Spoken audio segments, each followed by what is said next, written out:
పెద్దపల్లి జిల్లా రామగుండం కార్పొరేషన్లో cyber crime NIA సోదాలు కలకలం సృష్టించాయి. స్థానిక అయోధ్య నగర్లోని ఓ డెంటిస్ట్ ఇంటిపై ఎన్ఐఏ సైబర్ క్రైమ్ బృందం స్థానిక పోలీసులతో కలిసి దాడులు నిర్వహించింది.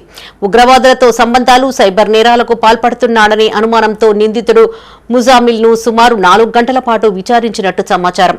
అనంతరం నిందితుడి నుంచి ల్యాప్టాప్, సెల్ ఫోన్ స్వాధీనం చేసుకున్నట్లు తెలుస్తోంది. ఏడాది క్రితం ఓ వాట్సాప్ గ్రూప్లో చేరడంతో అందులో సైబర్ క్రైమ్ జరిగిందని, దీంతో వెంటనే తాను సదరు గ్రూప్ నుంచి వైదొలగానని యువకుడు తెలిపాడు. ఈ ఘటనకు సంబంధించిన విచారణలో భాగంగానే అధికారులు తమ ఇంటిపైన దాడి చేసినట్టు వివరించాడు. అయితే ఈ కేసు విచారణలో ఎన్ఐఏ ఇన్వాల్వ్ కావడం పలు అనుమానాలకు తావిస్తోంది. నియర్ బ్యాక్ ఒక గ్రూప్లో నాకు ఎవరు యాడ్ చేసిండ్రు. యాడ్ చేసిన తర్వాత వాళ్ళు ఏం చెప్తున్నారంటే ఏఐ కోర్స్ గురించి నేర్పిస్తా అన్నారు.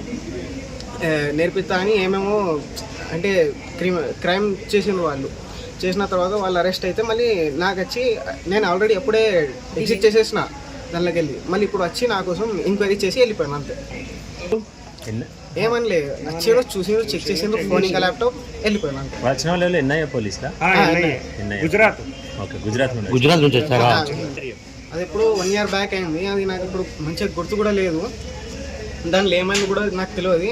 అది తీసుకొని ఇప్పుడు వచ్చిండ్రు వాళ్ళు. ఆ గ్రూప్ పేరు కూడా నాకు తెలియదు. దానిలో నేను అసలు ఉన్నా కూడా నాకు తెలియదు. వాళ్ళు ఏదో నేర్పిస్తాను దాంట్లో యాడ్ చేసిండ్రు అంతే. 1 year బ్యాక్.